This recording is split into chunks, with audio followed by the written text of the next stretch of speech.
To order. Call the parish council meeting to order.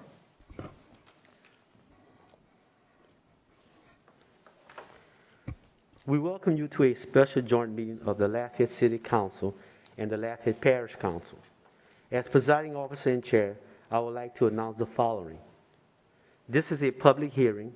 To address the council on any item on this agenda, please fill out the blue form or call into 291-8428, 291-8428 to submit your information to the clerk prior to the call of the agenda item, or you will not be given the opportunity to speak.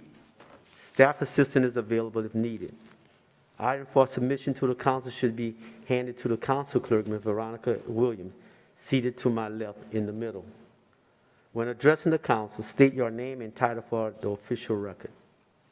The 5-minute rule will be in effect. No debating or confrontational statements will be allowed. The front row to my left is for media only. Food and drinks are not allowed in the auditorium. Please silence all phones and electronic devices. Meeting procedures are by resolutions and not by Robert Rules of Order. All documents with reference to meetings can be found on the LCG website. And finally, the council encourages your involvement in boards or commission. If interested, call 291-8800. 291-8800. Chair announcements. If you call 337-291-8428, 337-291-8428, prior to reading of items, you will be contacted to speak during the public comment portion of the agenda item for which you sign up to speak. Absent is A.B. Rubin, Parish District 5. Intro item number 19, JO-066-2020, CD Annual Plan. Intro item is being pulled for our in-global list so community development can brief the council on annual plan grant funds. I would like to wish a happy birthday to Fire Chief Robert Benoit, who will celebrate his birthday on July 11th. I would like also to wish a happy birthday to City Council Member Andy Nake and City Council Administrative Secretary Celestina Cruz, which they will both celebrate on July 20th. Please be advised that the emergency joint meeting will follow to consider CDBG funds. This is a special joint meeting of the Lafayette Parish Council and Lafayette City Council. At times during the meeting, I will defer to Parish Council Chair to preside over Parish Council matters. City Council Chair Pat Lewis do not have any announcement at this time. Mr. Kevin Nake? Nope, don't have any. Nothing. Okay. Executive Mayor President's report. Mr. Mayor President or designee, you have anything to talk about? A couple things, Mr. Chair. Thank you for your time. At first, I'll call Director Mary Slyman. I believe she's in the back to come forward. And she will present on, there she is, she's coming forward, on the UDC Replacement Committee timeline presentation. But before Director Slyman addresses the timeline, I just want to remind everyone, so Director Slyman is going to discuss the regulatory aspect of it, the actual code. But the issues with the UDC, it's twofold. It's not just a regulatory process. It's actually the process in and of itself. It's how we do business with the public. It's, it shouldn't take so long for a project to go from start to finish. It shouldn't take so long for an idea to come to fruition. So we recognize that in the administration. Mary recognizes that. She's working very hard to change the culture within that department. I'm extremely happy with your efforts and your leadership team and all of our employees in planning and zoning. And I also want to thank the council members too and the Planning Commission for your patience through this process and also your support in this initiative and your participation. So I know it's kind of hard with the no more than 2 council members on each council to join these sessions, but your participation is greatly appreciated. So that being said, Mary.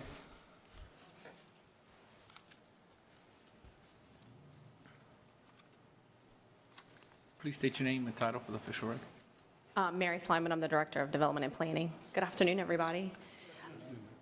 So we have been working hard since I took over in the end of May, just to get this process off the ground and running again. Obviously, we got back from our COVID stuff, and then I came on board, and we've been kind of blowing and going ever since. So I'll kind of get you up to speed with where we are and what we're looking at for the rest of the year in terms of the UDC replacement. As you can see, during the week of June 15th, we already had some sub-team meetings. So we took our 5 sub-teams, and we went back to them with some input that we had gathered in January and February in the initial meetings. And we just needed some more feedback, or maybe just to kind of bounce some ideas off of them. So we did that at these sub-team meetings. I have on the timeline that today or yesterday, I was going to get the comments to them, and we actually got them out last Thursday before the holiday. So they have those comments from their meetings, and we've asked that they can, if they would respond by this Friday coming up. Our anticipation is to start work next Monday, gathering all of their feedback, plus all of the proposals that we have sent to them based on our conversations with them. And then we will gather that into a final, I don't want to say final as in the end-all be-all, but a big report that we will present to the entire committee. So up until now, we've just been working with them individually as the sub-teams, but on July 27th, we're looking hopefully to have the meeting on Monday that will have the entire committee come together, hear what each of the sub-teams have done, bring forth some proposed changes, and then get feedback on those changes. And that way, if they served on one team, but another team has made some recommendations that they are in favor or maybe not in favor of, they can give us their feedback at that time. So that meeting right now, I'm looking at Monday, July 27th, around 2. We are struggling with finding a place to hold the meeting because of the sheer number of people. It is a public meeting, so I have to allow for anyone who would like to attend to be able to do so. So we're looking at the gyms as some of our parks and rec. We're also have a warehouse that someone's offered. If we can find seating, and if the AV is going to be, good, we'll kind of go with that. So we're looking for places, but right now we're sticking with the Monday the 27th, unless something holds us up from that. But I'm crossing my fingers. So after that final meeting on the 27th of the committee, we'll come back. We'll work on a final report that we're going to kind of have all the proposals laid out. We're going to also do a spreadsheet so that you can see what was existing or what there is today, what's proposed in the new development code. We're looking for a creative name if anybody has any ideas. And then we will, again, take feedback, make changes. Obviously, those documents will be circulated to all of you so that you can give us your feedback as well. And then we'll start to work with legal at the end of August into September, and also do our public outreach at that time to make sure that we've kind of run all the traps and that everybody's had plenty of opportunity to put in their comments, their feedback, and then we can take all of that into account. We're aiming to have the document finalized by October 1st, so that gives us all of September, and then October 1 to have it. If you notice, I have it going to the commissions, the planning commissions and the zoning commission in early November. Again, giving us a little bit of cushion if we need to tweak anything comes that October 1st deadline, we'll be able to do so. And also to give us time to have the proper notification for those meetings. So then it'll go through parish and city planning and zoning. It'll get to council by December 2nd for intro. And then final adoption on the 16th, right before we close out the 2020 year. So it's pretty aggressive timeline. A lot of my staff think I'm kind of crazy, but we're working hard and we're doing a good job of it. And I'm grateful to them for coming along on this wild ride. But we are trying to make this as business friendly as we can. We definitely want to make sure that people understand it is a replacement. There's going to be a new document, but we are building on what we have now that works, and we're going to fix the things that need to be addressed, because we do want this whole process to be a lot easier, again, more business-friendly, pro-business, so that people will want to come into the parish or the city of Lafayette and develop. So that's our plan. Any questions? I left you all speechless. Mr. Gilbo? Mary, welcome. Thank you. Glad to have you on board. You talked about the technical issues that are going to come before the group on the 27th. Got that. What about the process issues, streamlining? Will it also appear on the 27th, or is that to come later?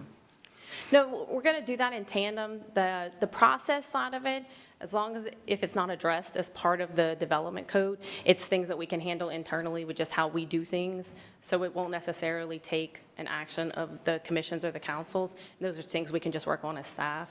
So we're taking that as part of our feedback and working kind of through, like, as we're doing the new code, how do we also put in these processes? And so we'll kind of keep it along, because obviously the UDC replacement committee is going to want to hear about those process changes, and so we'll do those in tandem. Yeah. And Mary, I like the term that you used, business-friendly.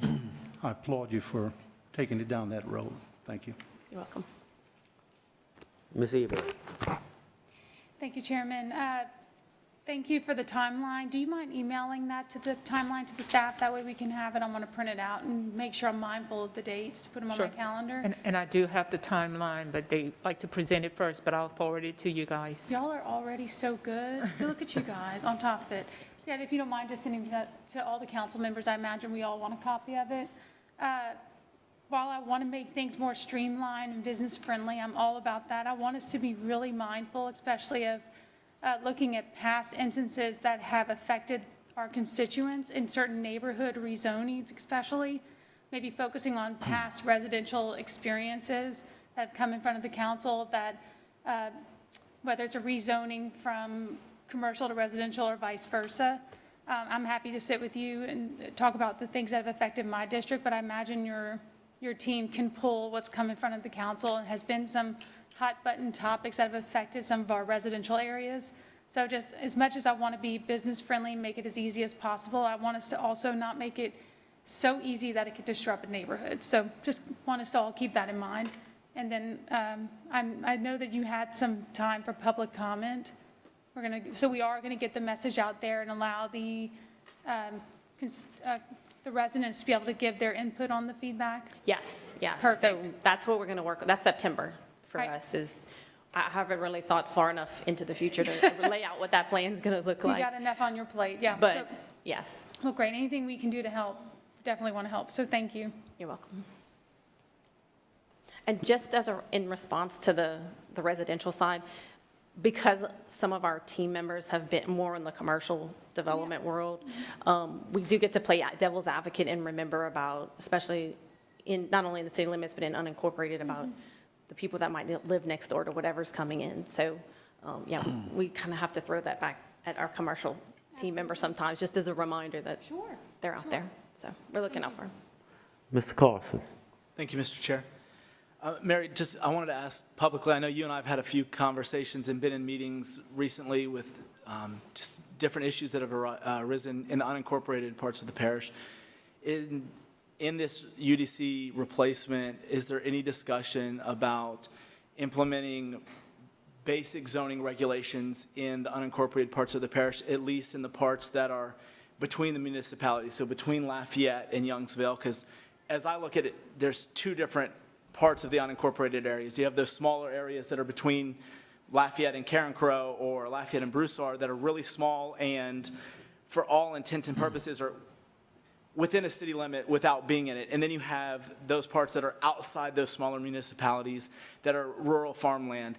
Is there any discussion of that? Has your team looked into that outside of the few conversations we've had over the last few weeks? Yeah, it is part of our reports. We are talking about what we're calling a growth area district, which would be any property located within 1,500 feet of the city limits. It would not be a zoning like we have with our city zoning, but it would be like a moving district that if they decided to annex during their development process would have to develop to city standards for sure. Only if they decided to annex? Well, I mean, it's all part of the conversation, so we really haven't ironed out exactly Right. how and what all the details. Because would- I know there is a loophole right now, which is if you ask to be annexed, if you're grandfathered in the unincorporated area right now, and you follow no zoning, but then you can ask to be annexed, but you're still following all of the grandfather rules from, so you're talking about removing that loophole? Right, or trying to figure out how we can identify those properties, and Right. if you're in that certain district. And we're having a lot of conversations with legal about how we can do that, can we do that, Okay, even though they're still in an unincorporated, and maybe they intend to stay there. So. absolutely. Thank you. Ms. Cook? Thank you, Chairman. Thanks, Mary, for everything you're doing. You're doing a great job, and really, I've enjoyed our conversations and working with you so far. I do have a question, though.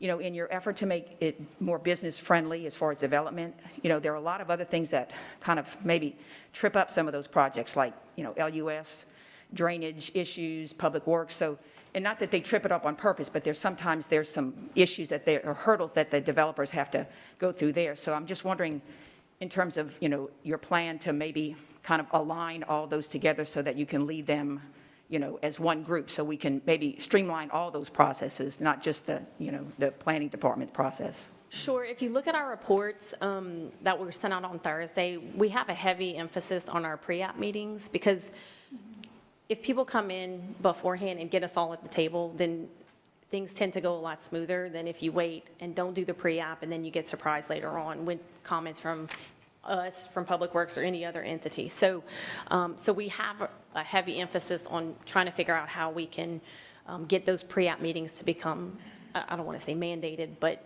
more frequently utilized, if you will, so that we can get everybody at the table from an idea or a concept stage, instead of when you're in the planning process or the commercial review process. And that would be just what you said, get everybody at the table, and I have full confidence you'll be able to do that and work with everybody. So I appreciate that. Thank you. You're welcome. Okay, any more questions? Okay, thank you. You're welcome. Thank y'all. Mr. Mayor? Thank you, Mr. Chair. Also, Councilwoman Cook, thank you for bringing that up. Just for both councils' consideration, we are working hard, partnering with LEAD and other entities to address just that issue of the pre-app process. But going a little bit further, as many of you know, and maybe a lot of people in the audience may know if you've ever dealt with development planning, it's the process. Yeah, the UDC needs to be tweaked. We need a new development code, and together we're going to do that, and we're going to follow all the guidance that Mary just laid out there. But we can't just end there. It's not just a regulatory issue. It is a process issue. So I think you hit the nail on the head, to be honest with you. And I can't tell you how helpful it is to have buy-in, partnership with our council members. A lot of these council members have served a lot longer than I have. So I rely on them a lot of times, and it's comforting to know that we're in this together. So I appreciate you. All right. Thank you, Mary. Appreciate you. Let's move on to the next item on the executive report. And do we have Teresa here from the library? Oh, hey, there we are. If you could come up, Teresa, I just want to recognize our Lafayette Public Library. Our Lafayette Public Library was awarded the Louisiana Library Association's highest award for a public library, which is the 2020 James O. Modisette Award, and I hope I pronounced that correctly, and just appreciate everything you guys do in our library system.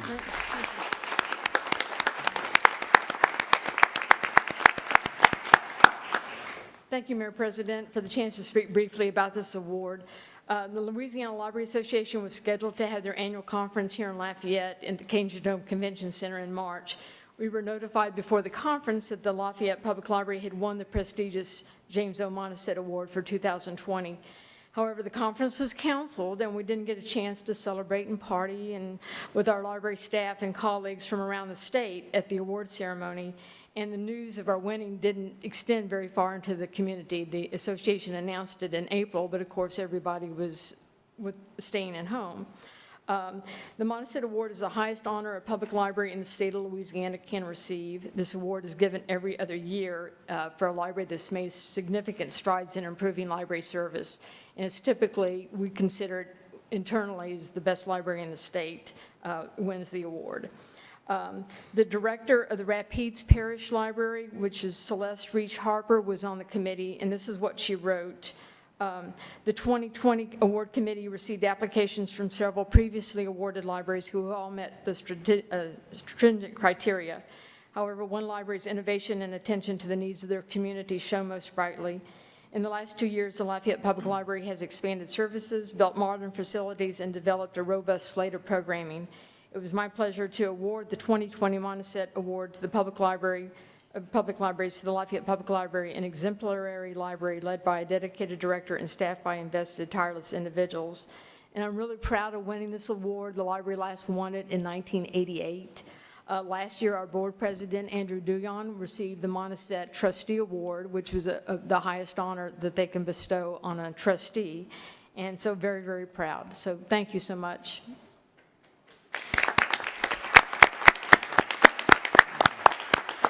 Word as I'm the chair, serving as the chair this year. I'm Andrew Duyon, and I've served on the board now for about 10 years, so it's been quite a ride. This is a very prestigious award. We're very proud to have achieved it, and I want to say it's a team effort. I mean, it takes the council, it takes the administration, it takes the other organization, it takes our staff. Let's not forget our staff. And it takes other organizations, not just our Board of Control, but also the organizations like the Friends of the Library and the Library Foundation. Those are very important, it's very important teamwork to make the system the way it is. And just quickly, I'd like to have a couple of members of our board and also of our foundation stand. Joan Wingate, Karen Gamble, and Barbara Montgomery, and also Hilda Edmond from our Board of Control as well.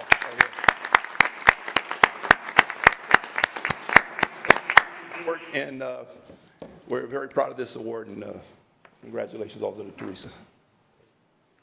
Good job. All right. Thank you all for coming.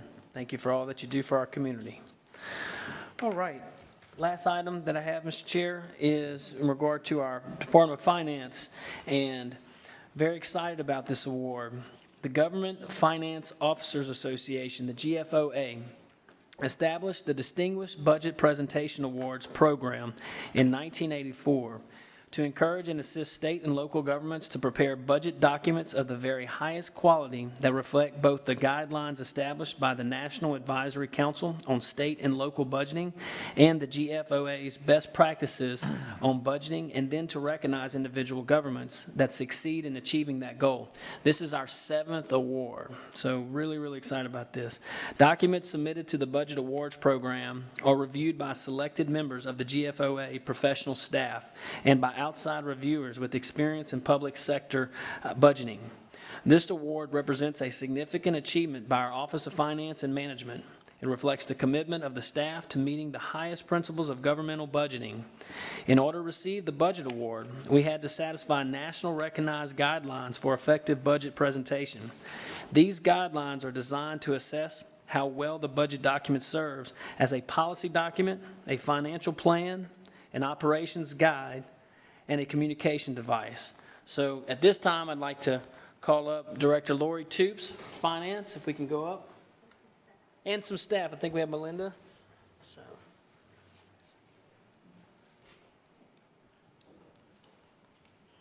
Lori, you want to say a few words? I do. I'm very proud to receive this award. It was first achieved under my guidance, but it wasn't me alone who did it. The guidance to receive this award is very detailed, and it's, I have a staff who are very detail-oriented, and when they learned about the award, that we had the option to go ahead and send this off to be nationally, well, actually, it's internationally recognized, they all jumped on board. And I'm not sure that everybody who participates in it is here. Well, I know they're not, because I just see 2 people behind me, and it's a whole bunch of people that it takes to earn this award. What we do, it's a little bit like self-torture. We prepare our budget, and then we send it off, and they send it across the country to be graded almost. And they look through, certain things are required. If it's not there, you won't get the award. Certain things are recommended. And it's very interesting. Almost every year we get get comments back recognizing how complex our government is.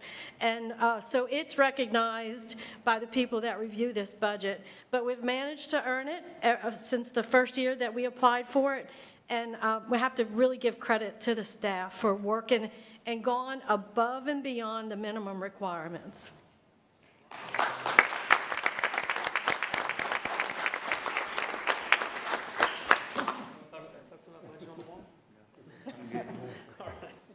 He's shy.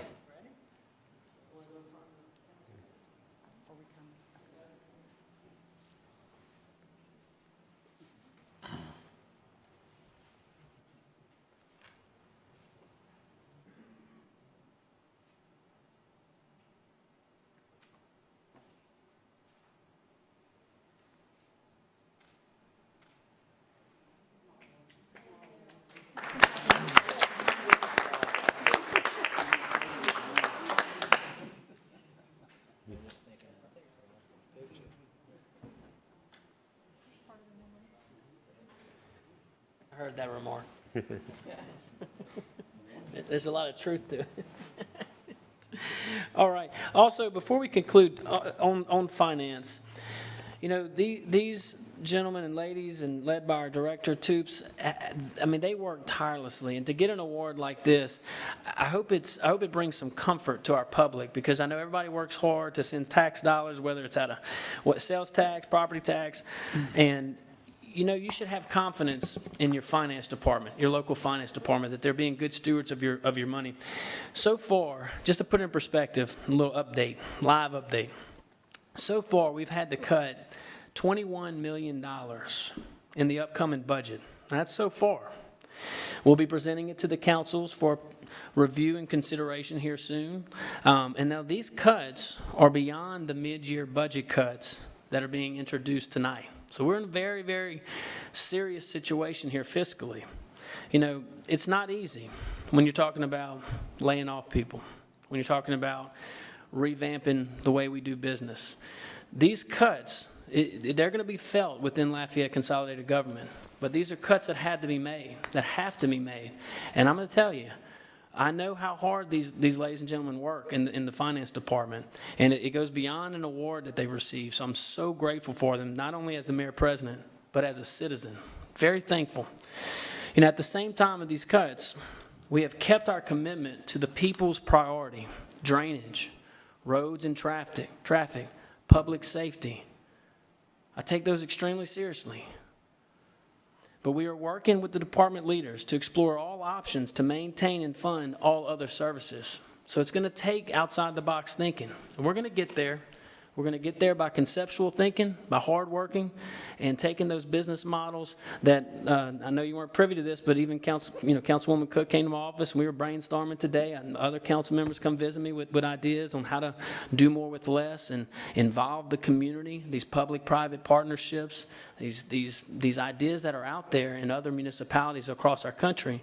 And it's time for Lafayette to start implementing these fiscal responsible measures so that we can provide those services in a more fiscal prudent manner. So that being said, to the chairs, thank you for your time. It's an honor to serve with all of you, and that's all I have in my report. Resolutions. This is a public hearing, and blue sheets are available for anyone wishing to address the councils. The 5-minute rule does apply. Cindy, please read item number 3.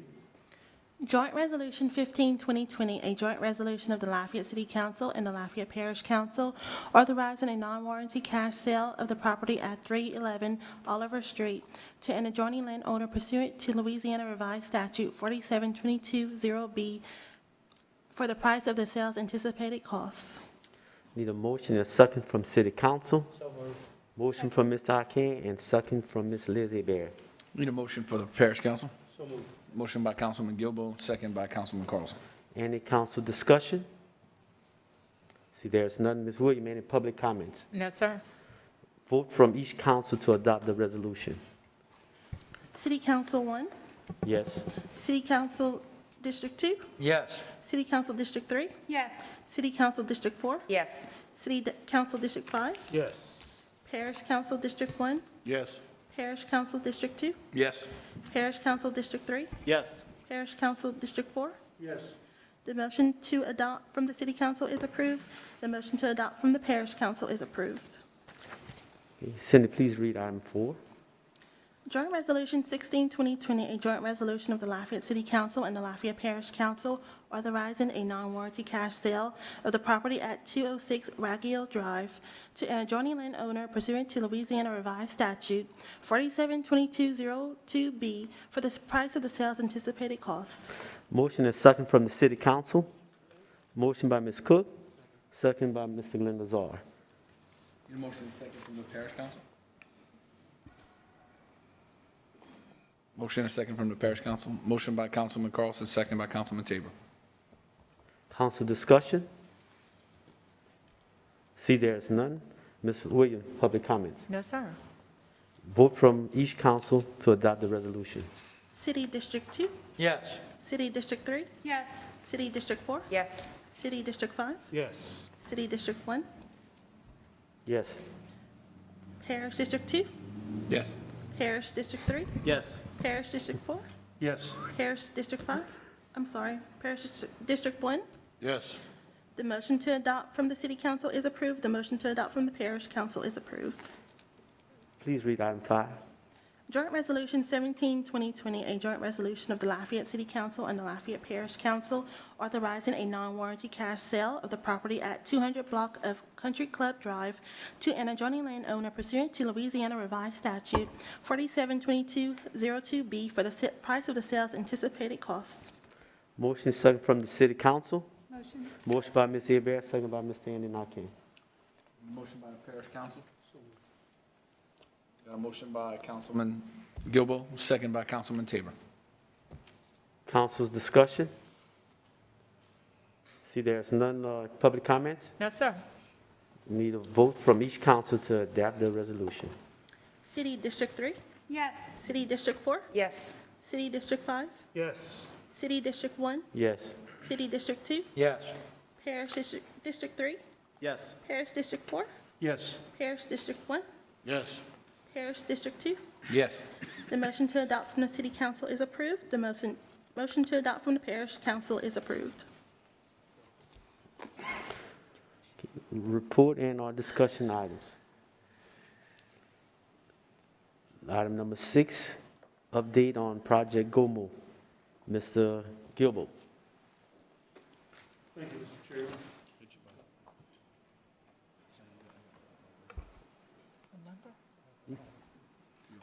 Okay, thank you, Mr. Chairman. I'll ask Mr. Warren Abity to come forth and make a presentation. The whole thought here is, I was very intrigued by the whole process and what was going on, and I don't know whose brainchild this was, but I thought it was thinking out of the box, Mr. Mayor, in terms of how we do things, a new way of doing business in this city, and certainly it offers the opportunity to clean up this city and make it look much more presentable. So I asked Mr. Warren to come and just briefly tell us about the program, the successes. I know just from driving around the city and the parish, I already see marked improvements in certain areas. So my hat's off to you, Warren, and your staff. And I know your staff is still on board doing their job, but this is just a supplement to what they are doing. So I'll turn it over to you and let you run with it. Thanks, Warren. Okay, I am Warren Abity, the Director of Traffic Roads and Bridges. I got a couple slides just to line out how the program works. Should be brief. Do I need to do something to switch?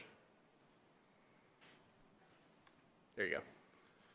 So I was going to start by saying I don't think I have to convince any council members how much of an issue tall grass has been over the years. I wish I had time to go back and add up how many hours was spent in this room last year talking about tall grass. I would imagine it's significant. And we have 3 grass crews, but the reality is during the growing season, there is just too much grass to cut than people we have available to cut it. At one point in time, we had sheriff's crews that would help us, and that's no more. And so one of the things that I always thought about when I would pass tall grass is how many lawn care companies drive by this tall piece of grass that are there anyway that could easily stop and cut it. And so if there was only a way to marry grass that we needed to be cut with people that were there anyway, that would be a win-win. And so that is the idea behind GOMO. So the way it works is GOMO sign up to be an authorized vendor. They give us their insurance requirements. They sign a contract that references a computer system that they log in, and they're allowed to bid, kind of like eBay in reverse, because the low bidder gets awarded, not the high bidder. And once that happens, they're awarded the job, and they take care of it. From the day it was announced, I have received 250 requests for more information about the program from local businesses and individuals, which I think is impressive. One part of the system is that some of the areas we cut, this is Cajun Dome Boulevard, is complicated. There's some sections of the roadway that we cut, and then there's some sections of the roadway that the landowners adjacent cut, and so we have a nice map that shows exactly what we expect them to cut. We have a list of requirements that they accept whenever they bid on the job. They are required to pick up litter and trash, and they are required to not leave any clippings in the street. And the way we do that is we require mulching type mowers so that they're not blowing in the street, and then we're actually able to keep up with it enough to where it doesn't get so out of hand to where there is so many grass clippings. This is just a screenshot from the system. The system can be used on their phone. They can use their phone to bid on jobs. This system was created in-house by our own forces, and it's hosted on Amazon Web Service, so that's pretty bulletproof. Once the contractor is awarded the bid, they have to upload pictures of the job for us to verify that they actually did it. And of course, we could go out there and make sure they did it. And so what we do is we generally open the bids on Monday, and then we close them Wednesday night. And when the bid closes, the low bidder is awarded. And we currently have around 15 vendors. So just some statistics. There are currently 60 properties that are active in the system. We've did 175 cuts total within a few months. The average job is around $150 per job. We average about 3 bids per job, so it's a competitive process. All the vendors are required to have the same insurance and have the same qualifications, so it's totally open, it's totally fair, and everybody can see and participate at their level that they would like. Currently, we're on every 2-week cycles, but as of now, with the summer and it's raining every day, 2 weeks is almost not enough for the high-vis location, so we're about every week for our high-vis boulevards. Just a recap of the system, it supports local business, which we're all for. Jobs are awarded competitively, and it's open. It's easily done with their mobile device. We manage a web portal that handles all the interaction and the bidding and the flow of communication about what needs to be cut and what jobs are on there, and we see it as a win-win. We believe it's a great program. It's been very successful, so we're excited about it.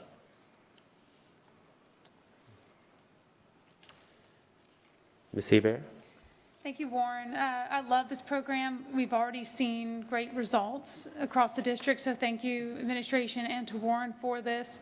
Are we also requiring that, it's good to hear that the grass clippings are remaining bagged, I like that, but are we also requiring them to do the edging as well? They are required to do the edging. We've had some areas that the edging was severely out of hand, and so there's a balance. So some of our own forces are going to clean the edges up and then asking the vendor to maintain them, because for a while we were triaged. There was a lot of areas that were out of hand, so, but Sure. yes.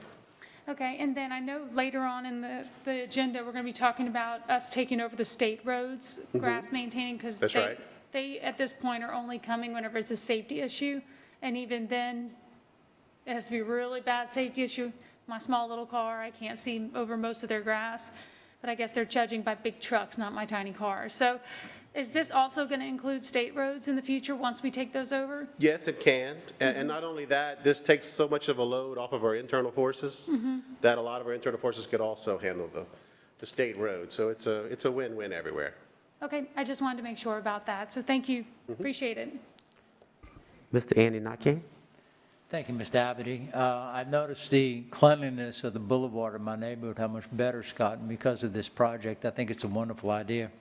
I was curious as to there any liabilities for the city regarding this? I mean, do these mowers have insurance regarding windshield breaks or any issues that arise? Yeah, so we require significant insurance. We require $1 million of general liability insurance and $1 million of auto. I don't think we incur any more liability if we were the ones cutting it. I mean, stuff happens, rocks could fly, so there's always liability whenever you're cutting in the right of way. So reports are still sent through LCG, through your Department of Public Works when there's claims, I'm sure. and then Yeah. you have to follow up on that. Yeah, Have you had any problems yet so we far? have not. Fantastic. That's wonderful news. Keep up the good work. Warren, I have a question here. Yes, sir. Once someone is awarded the bid Mhm. and the grass needs to be cut again, do they have to bid again? So when we first started, we were bidding one bid was one cut. And we were always had the idea that we would bid a block of cuts. And so it tells them when they're bid, how many cuts they're bidding on. And so most of our recurring stuff is bid in a block of 12 cuts. And so it depended on what it tells them when they're bidding, how many cuts it's for. Oh, it tells them how many. But our goal is to have recurring cuts because it's kind of, it's more recurring for them, it's more predictable for them, and it's easier to manage from us if they're bidding a block, as you can imagine. So that's where we're headed. Okay. Just to kind of piggyback off what Ms. Abear was talking about, the state, what about along the railroad tracks? Is that considered? If it's our right-of-way adjacent to the railroad tracks, then it's for us to cut. And so if there's an area not being cut, we could easily put it on GOMO, or we can make sure my forces are handling it. So if there's issues that you see, let me know, and I can figure out. It doesn't necessarily always have to go on the program. It may, but because it frees up our forces, any tall grass, let me know. Okay, I'm definitely. in a much better position because of the program to take care of it than I ever was before. So now we're talking about roadways, boulevards. What about these lots, vacant lots that may be adjudicated or may not? Are that's in the system as well? So we are working towards EQ violations possibly using the system. We're trying to figure out how that would all work.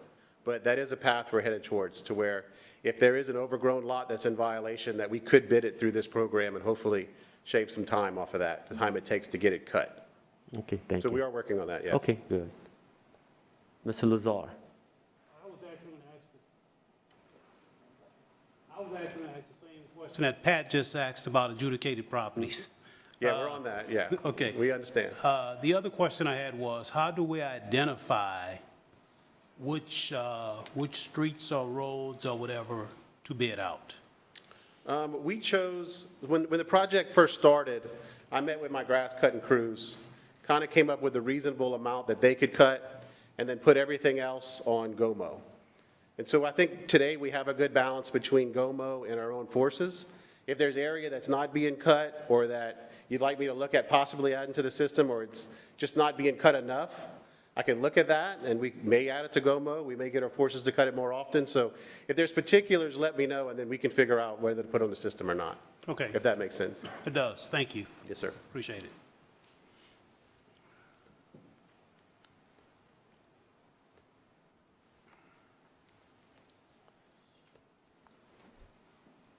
Mr. Kilbo. Warren, thanks for the presentation. I appreciate it. My challenge to you and your staff, go out and find another creative solution to some of these ongoing problems. Challenge Thanks. accepted. Appreciate you.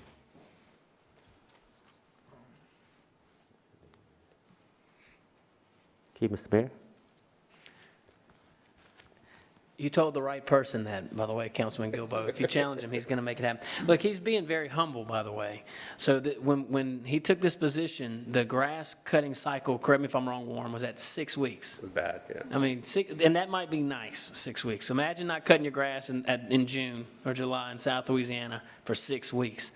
And I don't know if you heard him, but he said he's got this operation down to a 2-week cycle. And really, in some areas, because for whatever reason, some areas grow quicker than others, he's down to a 7 or 10-day cycle, so in these peak seasons. And he's doing that in a very cost-effective way. And I'm just so proud of you, so proud of our department, your department. You're doing a great job. Now, my challenge, since you're challenging, my challenge to everyone, look, this is our city. This is our parish. Okay, we got to be proud about this stuff. Think about it. We're going to go around the country trying to recruit businesses to come to Lafayette, Louisiana to invest and open up businesses and bring their ideas to this wonderful community. If you were inviting a CEO to your house for dinner, you'd probably cut the grass, probably clean up a little bit, okay? So my challenge to everyone, not only on keeping Lafayette beautiful, but also if you're driving around the city, if you're driving in the unincorporated areas of Lafayette Parish, and you see an area that is overgrown with grass, what email can they email? wabd@lafayettela.gov. Say it again, real slow. I want everyone to hear it. I want it to be on camera. I want the council members to hear it. I want everyone to hear it. It's real slow. Go ahead. So it's wabd, WABADIE, @lafayettela.gov. And when in doubt, messages on Facebook. We're all in this together. Now, it may be an area where we don't have jurisdiction, but we'll reply back and tell you that. But our motto is this: if it's in our city, if it's in our parish, we own it.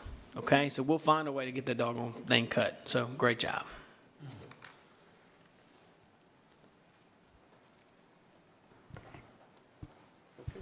Okay, Ms. Cook. Just one quick question. We can email them. Can we do the 311 number also? Would that work for that too? Can we do 311? Yeah, there we go. Okay. And I believe we can even take pictures on 311. We had a question one time on the radio. Okay. So great, 311, okay. great comment. Thank you, Warren, really. Great job. Thank you. See you later, Warren. All right, thank you. Ordinance for final adoption. This is a public hearing, and blue sheets are available for anyone wishing to address the councils. The 5-minute rule does apply. Cindy, please read item number 7. Joint Ordinance 57, 2020, a joint ordinance of the Lafayette City Council and the Lafayette Parish Council, authorizing the Lafayette City-Parish Consolidated Government to sell at public internet auction surplus miscellaneous movable property which are no longer needed for public purposes, as per the attached list, internet auction. Okay. I need a motion and a second from the city council. Motion by Mr. Nakane, second by Mr. Andy Nakane, second by Ms. Liz Hebert. Need a motion from the parish council. Motion by Councilman Carlson and second by Councilman Tabor. Any council discussion? I see there's none. Any public comments? No, sir. Call for a vote from each council to adopt the ordinance. City District 4, Yes. City District 5, Yes. City District 1, Yes. City District 2, Yes. City District 3, Yes. Parish District 4, Yes. Parish District 1, Yes. Parish District 2, Yes. Parish District 3. Yes. The motion to adopt from the city council is approved. The motion to adopt from the parish council is approved. Please read 8. Joint Ordinance 60, 2020, a joint ordinance of the Lafayette City Council and the Lafayette Parish Council authorizing a non-warranty donation of various adjudicated properties to Habitat for Humanity pursuant to Louisiana Revised Statute 472205. Motion and second from city council. Motion by Ms. Cook, second by Mr. Glenn Lazar. Okay, I need a motion from the parish council. Motion by Councilman Gilbo, second by Councilman Tabor. Council discussion. I see there's none. Any public comments? Yes, sir, we did have 5 citizens who did not wish to speak, who called in to support the ordinance. That's it. Okay, all right, thank you. Okay, I need a vote from each council to adopt the ordinance. City District 5, Yes. City District 1, Yes. City District 2, Yes. City District 3, Yes. City District 4, Yes. Parish District 1, Yes. Parish District 2, Yes. Parish District 3, Parish District 4. Yes. The motion to adopt from the city council is approved. The motion to adopt from the parish council is approved. Please read item 9. Joint Ordinance 61, 2020, a joint ordinance of the Lafayette City Council and the Lafayette Parish Council amending and restating Joint Ordinance 49, 2020, reorganizing the Lafayette Airport Commission. Need a motion and second from city council. Motion by Ms. Cook, second by Ms. Hebert. Need a motion from the parish council. Motion by Councilman Carlson, second by Councilman Gilbo. I see there's no council discussion. Ms. Williams, public comment. No, sir. Need a vote from each council to adopt the ordinance. City District 1, Yes. City District 2, Yes. City District 3, Yes. City District 4, City District 5, Parish District 2, Yes. Parish District 3, Parish District 4, Yes. Parish District 1. The motion to adopt from the city council is approved. The motion to adopt from the parish council is approved. Consider appointments by the council as a whole to boards and commissions. Please read 10, item 10. Appointment of Michael A. McClure to the Lafayette Preservation Commission for the remainder of an unexpired 4-year term through June 20th, 2021. This appointment was made by the Lafayette Mayor President and requires joint approval of both the Lafayette City Council and the Lafayette Parish Council. Any council discussion? I see there's none. Any public comments? And they probably should have put on the chair agenda to ask for a motion from each to accept the that's mayor true, too. president's nominee from each body. Yeah. Moved by Mr. Andy Nakane, second by Ms. Liz A. Berry. Need a motion from the parish. Motion by Councilman Tabor, second by Councilman Carlson. Call the vote, please. Okay, let's call for a vote from each council to adopt the appointments. City District 2, McClure. City District 3, LaFleur. City District 4, Yes? City District 5, Yes. City District 1, McClure. Parish District 3, Yes. Parish District 4, Yes.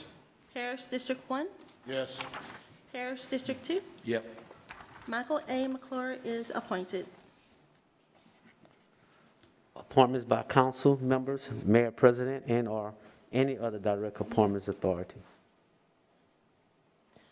Mayor President Josh Guillory appointed Sidney Morales to the Lafayette Advisory Commission on Crime Prevention for a 4-year term effective July 1st, 2020. Mayor President Josh Guillory appointed Brad LeBlanc to the Lafayette Science Museum Advisory Board for a 4-year term effective February 1st, 2019.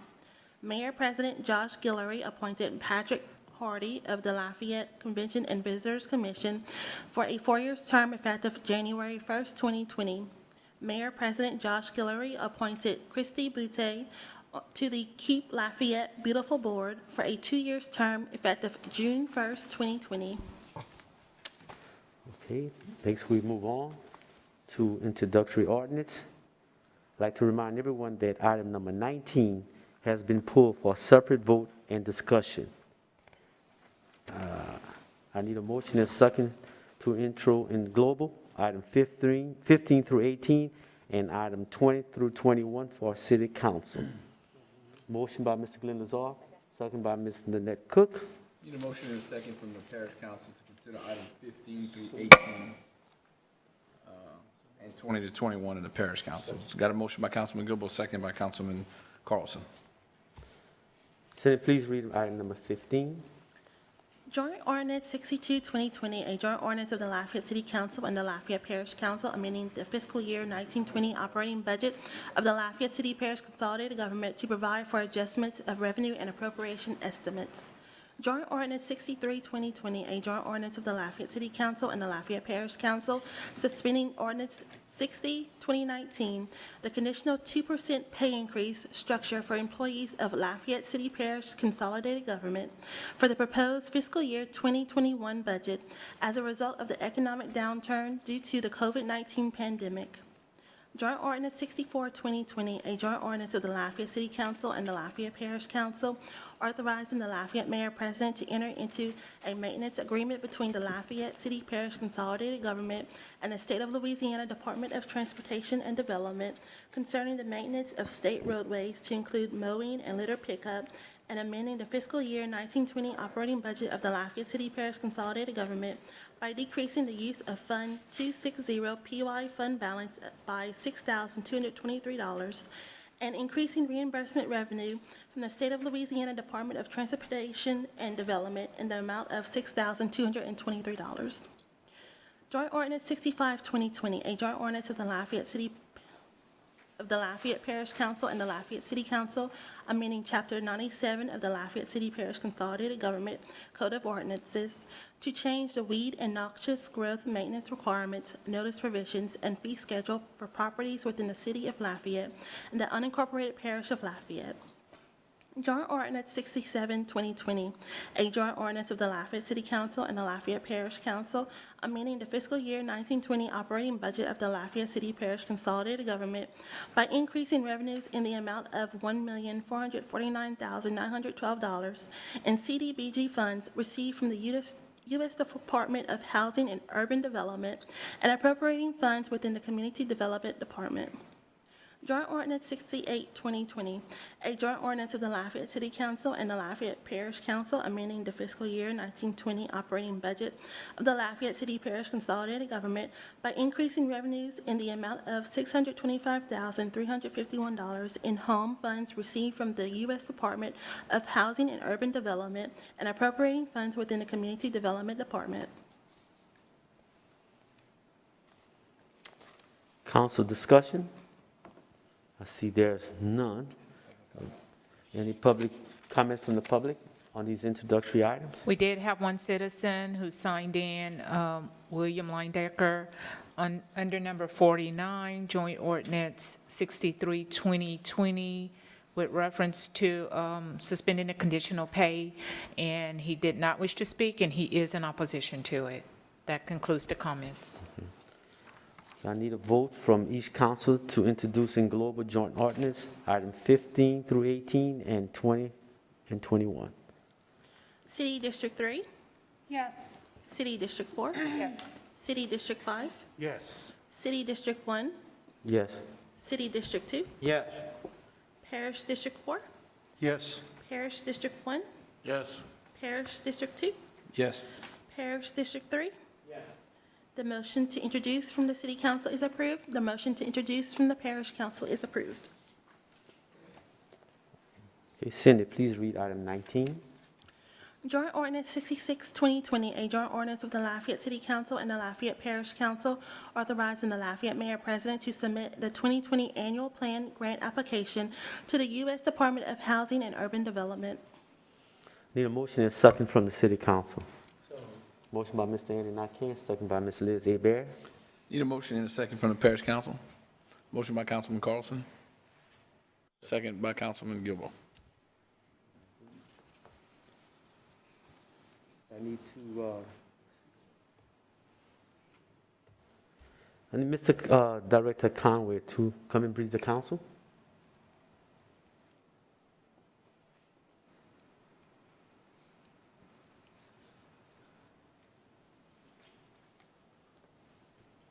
State your name, please.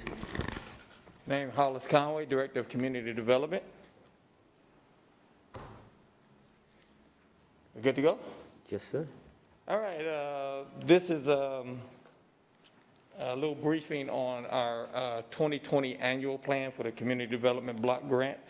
Just a reminder, and I'm pretty sure all of you know this, our grants benefit low and moderate income individuals. It's divided up into 4 categories, the low and moderate income individuals.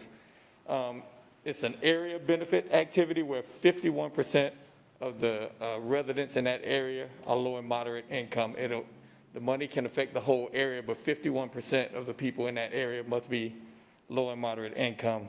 The second category is low and moderate income clientele, which the federal government lists as abused children, elderly persons, battered spouses, homeless persons, handicapped persons, and illiterate persons. 51% of them have to fit in the low and moderate income area. The third area is low and moderate income housing activity, which it has to add or improve permanent residential structures that will be occupied by low and moderate income households upon completion.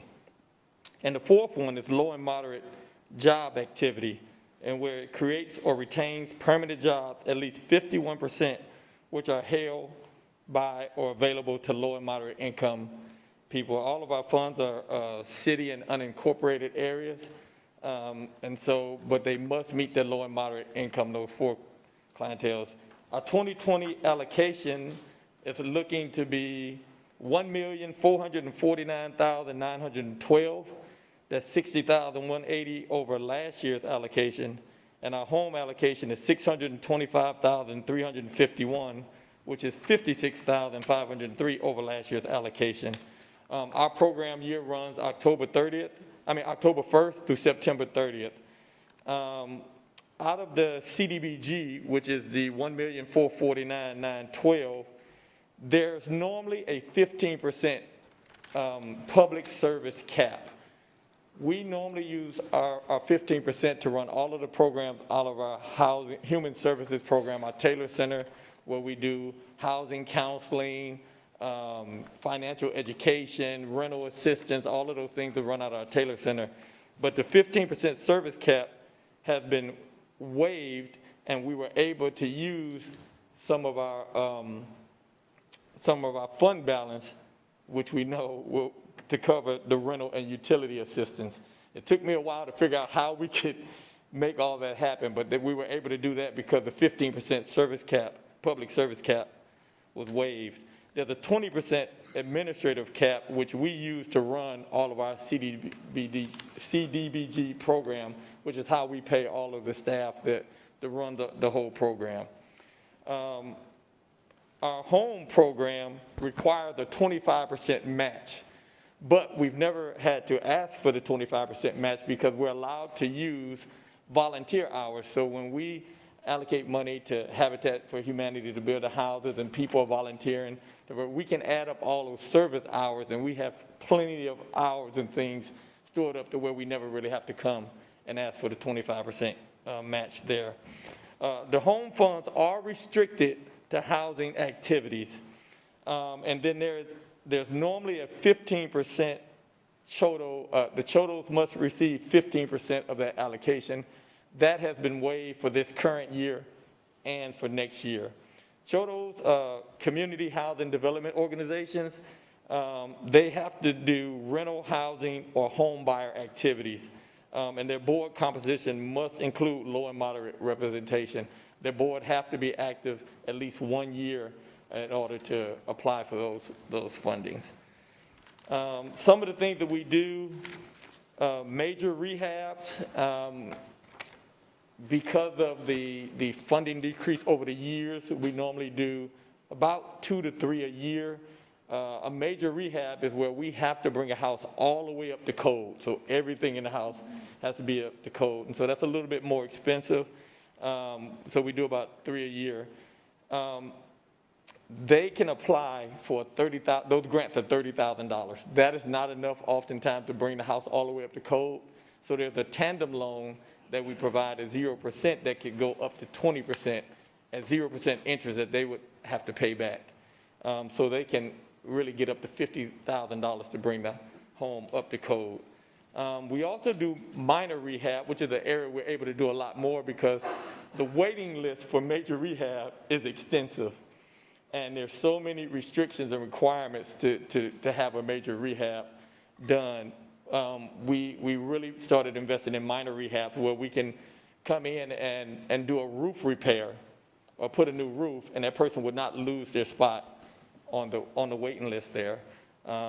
We can do handicap ramps, which is a big deal for a lot of our senior citizens. And we can also do bathroom accessibility where we make it handicap accessible. We do a lot of that. We probably do 5 to 7 of those a year. We have a new program that we're trying to partner with the Bayou Vermilion District on a sewer system repair program. That is not off the ground, but I think the first neighborhood that we're looking at is off of Malaport, off of University, Carencro, that area. There's so many sewer systems that are not up to, that the Vermilion River is flooded with a lot of things that shouldn't be. The Bayou Vermilion District has the money to do the inspection, but they don't have the money for the repairs. And we're trying to partner with them to where we can do some of those repairs on the sewer system. We also do 3 to 4 demolitions a year. And so a lot of these things are mandated. We do two public hearings a year, January 13th, where we bring all the people who are qualified to apply for these funds in and talk about priorities, goals, and where we want to do. And then we come back in April and we have a plan on how we want to allocate those funds. And so we do that every year. Everyone, the information is put out. People are kind of familiar with what we do and how we do it. And that's kind of what we do in a nutshell. Any discussion from the council? Any public comments? Bye-bye. No, sir. Thank you, Mr. Hollis. Thank you. Okay. Okay, I need a vote from each council to introduce the ordinance. City District 4, Yes. City District 5, Yes. City District 1, Yes. City District 2, Yes. City District 3, Yes. Parish District 1, Yes. Parish District 2, Yes. Parish District 3, Yes. Parish District 4. Yes. The motion to adopt from the City Council, the motion to introduce from the City Council is approved. The motion to introduce from the Parish Council is approved. Adjourn the parish council meeting. Adjourn the city council meeting. I open the emergency joint meeting and call the city council meeting to order.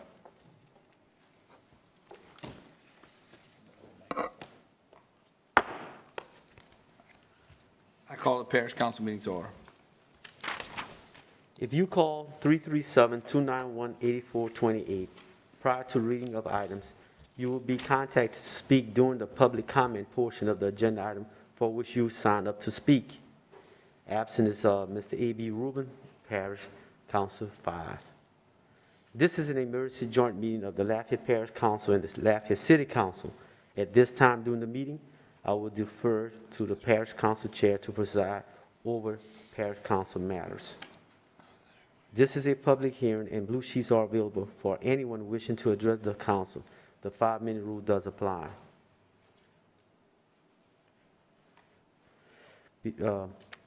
Before moving to the ordinance, I will defer to legal to explain why there was a need to call an emergency meeting.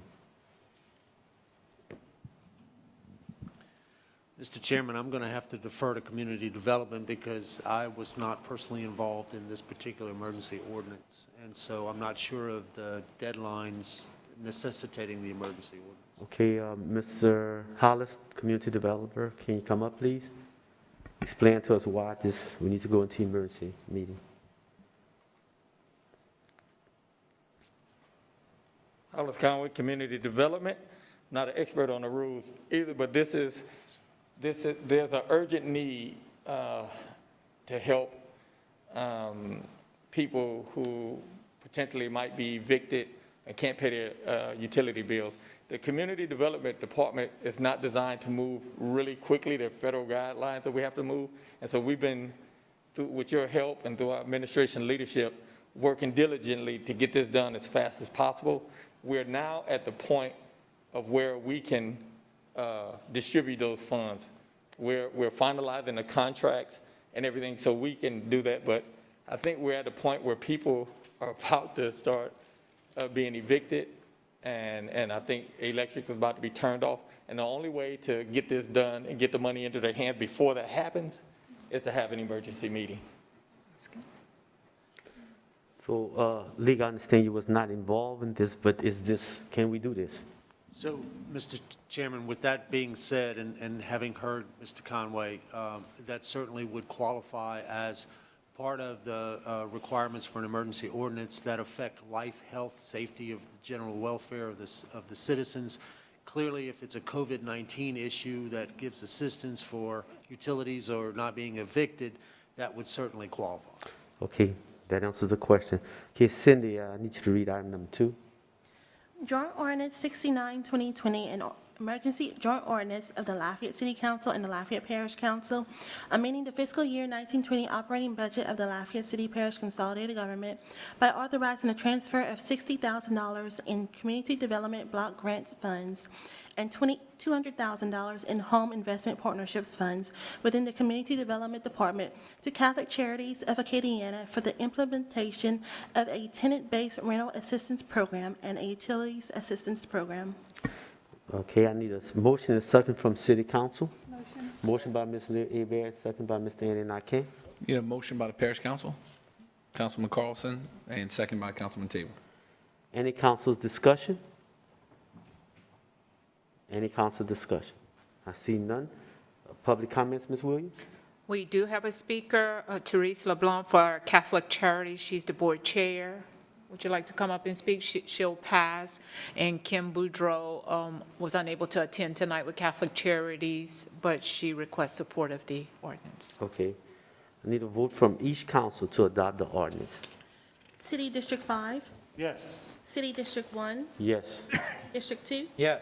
City District 3, Yes. City District 4, Yes. Parish District 2, Yes. Parish District 3, Yes. Parish District 4, Yes. Parish District 1. The motion to adopt from the City Council is approved. The motion to adopt from the Parish Council is approved. Okay, thank you. Thank you, Mr. Conway. Thank you. Introductory ordinance. Please read item number 3, Cindy.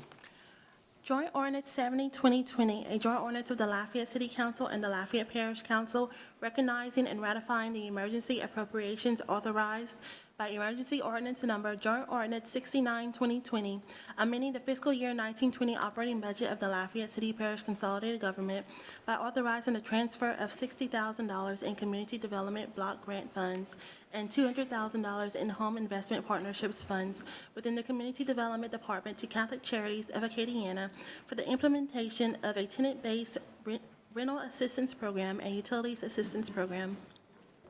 Any comments from the public concerning the above introductory ordinance? You need a motion and a second from the Yeah. City Council, then a Yeah, motion and a motion second. and second from City Council. Motion. Motion by Ms. Liz Hebert, second by Ms. Nanette Cook. Need a motion from the parish council. Motion by Councilman Gilbo, second by Councilman Table. Council discussion? Ms. Williams, any public comments? No, sir? Call Oh, for vote. I'm sorry, we did have one citizen who called in, did not wish to speak, who supports the ordinance. Okay. Vote from each council to adopt the ordinance. City District 1, Yes. City District 2, Yes. City District 3, Yes. City District 4, Yes.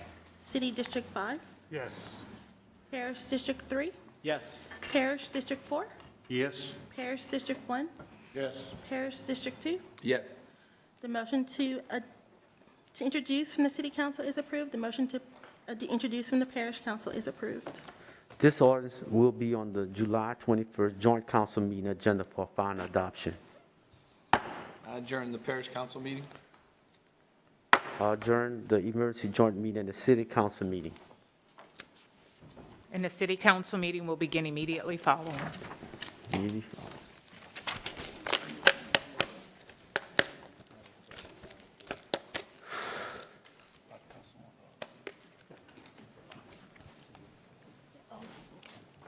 I'm not getting.